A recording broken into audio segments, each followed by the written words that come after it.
right අලුත් දෙයක් කියලා දෙන්න හිතාගෙන ආවියද ඉතින් අපි විද්‍යාඥයෝ හොයාගෙන තියෙන දේවල් එක බලපුවම බුදුහාමුදුරුවෝ ඇත්තම ඇත්ත ගැන දේශනාවක් කරනවා. ඒවා කවදාවත් වෙනස් කරන්න බැරි වෙලා තියෙනවා. නමුත් එතනින් එහාට ගිහිල්ලා විද්‍යාඥයෝ හොයාගන්න හැමදේම ටික ටික ඇත්ත කියලා දුන්නාට ටික කාලයක් යනකොට ඒවා චේන්ජ් වෙලා වෙනස් වෙලා යනවා. ඉතින් අපි බලනවා මේ ඇත්තම ඇත්තද මේක මේ කියලා තියෙන්නේ කියලා. හැබැයි මෙහෙම දෙයක් තියෙනවා විද්‍යාඥයෝ කියපු දේවල් වල ඇත්ත තියෙනවා. හැබැයි ඒකට කන්ඩිෂන් එකක් දානවා. සමහර දේවල් තියෙනවා නියමයක් විදිහට ඉදිරිපත් කරලා හැබැයි ඒකට කන්ඩිෂන් එකක් දැම්මට පස්සේ ඒක ඇත්තම ඇත්ත. හැබැයි ඒක කන්ඩිෂන් එක අයින් කරාට පස්සේ ඇත්තටම බලපුවාම ඒකට තව දේවල් ඇඩ් වෙලා තියෙනවා. තව රූල් ඇඩ් වෙලා තියෙනවා. එතකොට අපිට මේ ෆෝමියුලා එක ඇත්තටම මේ දෙයට යොදවන්න බෑ.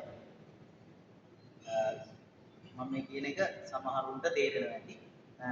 ඉතින් මේ ශාස්ත්‍රයේ ඉන්න මාත් එක්ක එකතු වෙලා ඉන්න අයට මම ආරාධනා කරනවා මේක මාත් එක්ක එකතු වෙලා අපි ටික දේවල් ඉගෙන ගමු කියලා.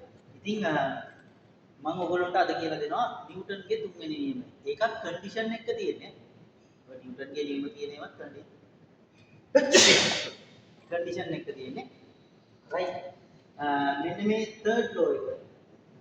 නිව්ටන්ගේ third law එක. මෙන්න මේ නිව්ටන්ගේ third law එක කියන්නේ තුන්වෙනි නියමය.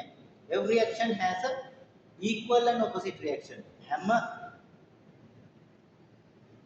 ඇක්ෂන් එකකටම හැම ක්‍රියාවකටම සමාන වූ ප්‍රතිවිරුද්ධ වූ ප්‍රතික්‍රියාවක් තියෙනවා. අපි බලමු මේක චුට්ටක්. ඔන්න බලන්න ගුවන් යානය. හරි. මේ ගුවන් යානය every action has a equal and opposite reaction. Right. මේක උඩ යනවා කියලා අපි කියන්නේ මොකද්ද?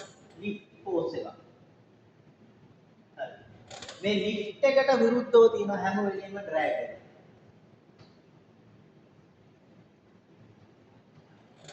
ලිෆ්ට් එකට විරුද්ධව හැම වෙලෙම තියෙනවා weight එහෙම නැත්නම් gravity. ලිෆ්ට් එකට විරුද්ධව හැම වෙලෙම තියෙනවා weight එක. එහෙම නැත්නම් gravity.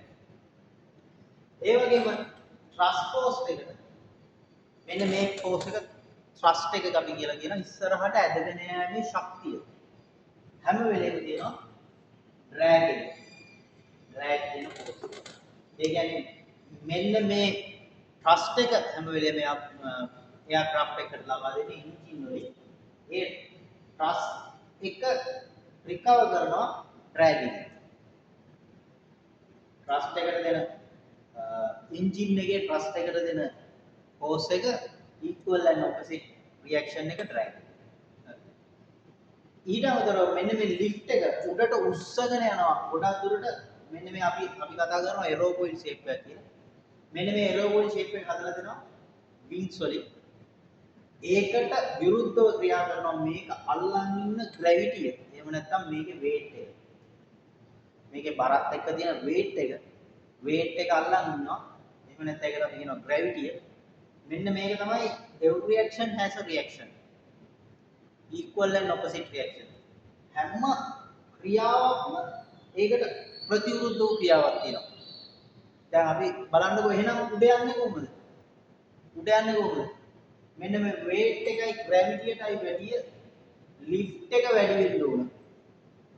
මෙයා අල්ලන් ඉන්නවා යම් වෙලාවක් වෙනකන් ඒකකම් බිම තමයි. හැබැයි මෙයාට වැඩිය මෙයාගේ force එක වැඩි වෙච්චහම මෙයා උඩ යනවා. මේ thrust එක අපි දෙනවා engine එකෙන් ඉස්සරහට තල්ලු කරලා යන්න. එයා අල්ලන් ඉන්නකම් එයා අල්ලන් ඉන්නවා. මේ පිටිපස්සේ drag එකෙන් අල්ලන් ඉන්නවා. මේක move කරන්න පුළුවන් කොහොමද? මෙයාට වැඩිය එයා ඉස්සරහින් වැඩි වේගයක් වැඩි බලයක් දීලා මෙයා ඉස්සරහට. එතකන් අල්ලන් ඉන්නවා. මේක තමයි මේ නිව්ටන් කියන්නේ. නිව්ටන්ගේ තුන්වෙනි නියමය කියන්නේ. අපි මේ කැලි ඉගෙන ගමු. පොඩි කැලි වල. Every action has a equal and opposite reaction.